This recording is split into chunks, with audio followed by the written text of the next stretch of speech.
महिला नागा साधुओं की ज़िंदगी का वो रहस्य जिसे जानकर आपके होश उड़ जाएंगे।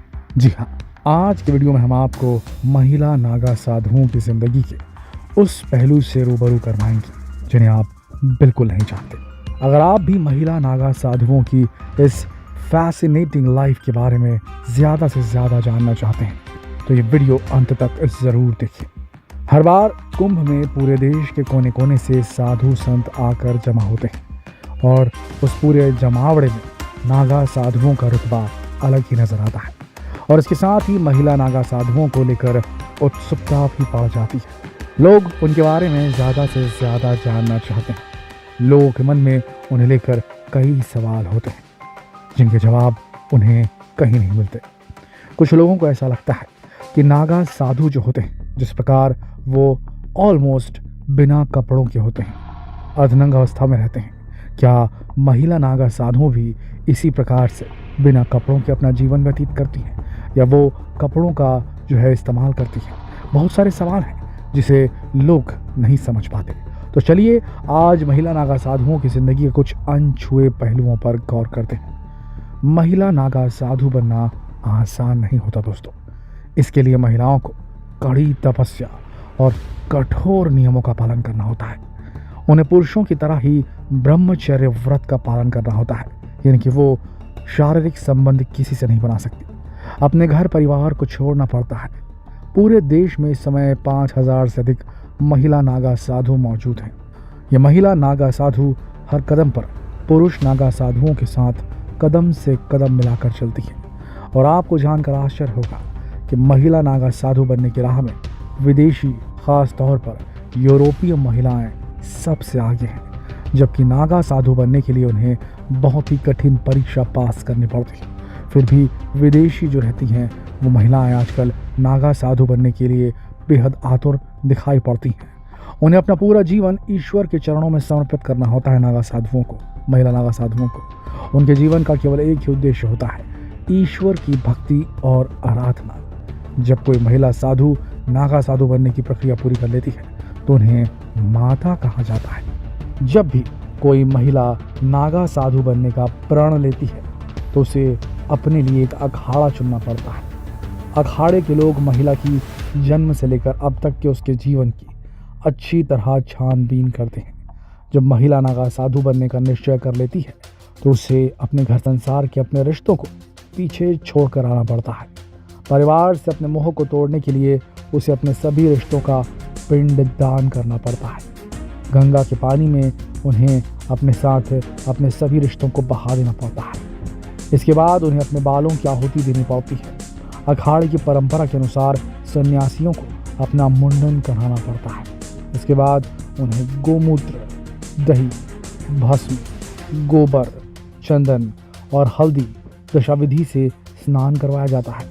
इसके बाद महिला नागा साधुओं को भी पुरुष नागा साधुओं की तरह ही 6 से 12 साल का कठोर ब्रह्मचर्य व्रत का पालन करना पड़ता है। इस दौरान वो शारीरिक सुख का बिल्कुल आनंद नहीं ले सकते। इसके बाद उनके गुरु उनकी परीक्षा लेते हैं और उस परीक्षा में इस बात की जांच की जाती है कि ये महिलाएं ब्रह्मचर्य व्रत का पालन करने में सक्षम हैं कि नहीं। जब गुरु को इस बात की संतुष्टि हो जाती है कि महिला हर तरह से नागा साधु बनने के लिए तैयार है तो उसे दीक्षा दी जाती है। लेकिन अगर महिला परीक्षा में पास नहीं होती तो उसे कुछ और साल तक तैयारी करने के लिए कहा जाता है।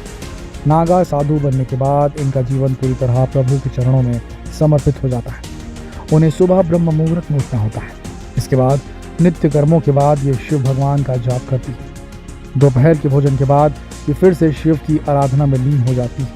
नागा साधुओं के इष्ट भगवान शिव होते हैं, इसलिए ये खुद को शिव के रंग में रंग लेती हैं और इन्हीं की तरह धूनी जमाए रहती हैं। ये साध्वियाँ आग के चारों तरफ बैठकर साधना करती हैं। इनकी साधना पर मौसम और परिस्थितियों का कोई भी प्रभाव नहीं पड़ता। सर्दी हो चाहे गर्मी, बरसात हो या कोई और मौसम, हर मौसम में ये एक साथ जीवन व्यतीत करती हैं।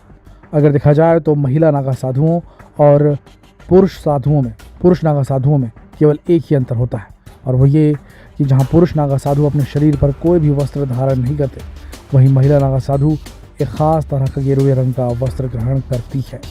इस कपड़े में कोई भी सिलाई नहीं होनी चाहिए। और इन्हें बस उसे कपड़े को बांध कर अपने शरीर को ढकना होता है। यहाँ तक कि कुंभ में नहाते समय भी ये साध्वियाँ इस वस्त्र को धारण किए रहती हैं। इस भगवा चोले में इनका देवी रूप और भी गरिमामयी लगता है। महिला नागा साधुओं में दशनाम सन्यासिनी आखाड़ा सबसे प्रमुख स्थान माना जाता है। महिला नागा साध्वियों को माई, अवधूतनी या नागिन भी कहा जाता है। इसके अलावा कई जगहों पर इन्हें श्री महंत का पद भी दिया जाता है। इन्हें बिल्कुल पुरुष नागा साधुओं की तरह ही धर्म का रक्षक माना गया है और इन्हें भी वही सम्मान दिया जाता है क्योंकि पुरुष नागा साधुओं को दिया जाता है। नागा साधु हमेशा ऊंचे ऊंचे पहाड़ों की गुफाओं और आश्रमों और मठों में रहकर सालों से तपस्या करते हैं। इसके अलावा कई बार कुछ नागा साधु अपना पूरा जीवन मंदिरों में ही साधना करते हुए बिता देते हैं। लंबी से लंबी दूरियां ये पैदल ही तय कर लेते हैं। पुरुष नागा साधुओं के साथ ही महिला नागा साधुओं को भी अस्त्र शस्त्रों पर ज्ञान दिया जाता है ताकि समय पड़ने पर वो धर्म की रक्षा के लिए हथियार उठाने में पीछे न रहे। और यही कारण है कि इनके मठों को अखाड़ा कहा जाता है। अखाड़े का निर्माण वर्ष 547 में किया गया था। इन अखाड़ों का निर्माण मठों, मंदिरों और भक्तों की रक्षा के लिए किया गया था।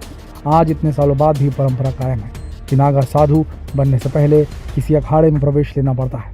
भले ही देश में 13 अखाड़े मौजूद हो, लेकिन इन 13 अखाड़ों में से केवल 7 सन्यासी अखाड़े ही नागा साधु बनते हैं। इनमें से भी जूना अखाड़ा सबसे बड़ी संख्या में नागा साधु तैयार करता है।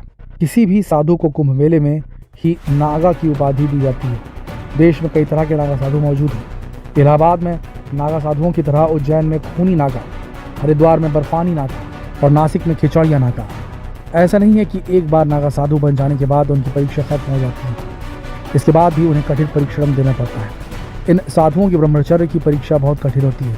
ब्रह्मचर्य के पालन के सिद्ध होने के बाद नवागत को महापुरुष का दर्जा दे दिया जाता है। नागा बनने से पूर्व गंगा नदी में 108 डुबकियां भी लगाना अनिवार्य माना जाता है। सबसे पहले महापुरुष की उपाधि मिलती है, फिर अवधूत बनने की प्रक्रिया शुरू होती है। इस समय अपना श्राद्ध करना और अपना ही पिंडदान करना अनिवार्य हो जाता है। इसके बाद साधु बनने की एक और कड़ी परीक्षा होती है। इसके लिए 24 घंटे तक बिना कपड़ों के अखाड़ों के ध्वज के नीचे खड़ा रहना पड़ता है। इस तप के बाद ही नागा साधु बनने की प्रोसेस शुरू होती है। नागा साधु केवल कुंभ के समय ही दिखाई देते हैं और कुंभ में भाग लेकर वापस अपने स्थान को चले जाते हैं जहाँ कठिन तपस्या करते हैं। यह उनकी तपस्या है।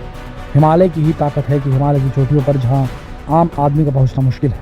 कहा जाता है कि अपनी तपस्या के बल पर वो अपनी इंद्रियों को अपने वश में करने में माहिर है और इसीलिए उन्हें ना तो ठंड लगती है, ना भूख लगती है, ना प्यास लगती है। भगवान की भक्ति से बढ़कर उनके पास कुछ नहीं होता। दोस्तों, नागा साधुओं के जीवन के रहस्य जानकर आपको कैसा लगा हमें कमेंट में ज़रूर बताएं। वीडियो को अपने दोस्तों के साथ ज़रूर शेयर करें ताकि वो भी नागा साधुओं के इन रहस्यों को जान सकें। जितना हो सके इस वीडियो को शेयर करें फेसबुक पर, व्हाट्सएप पर, यूट्यूब पर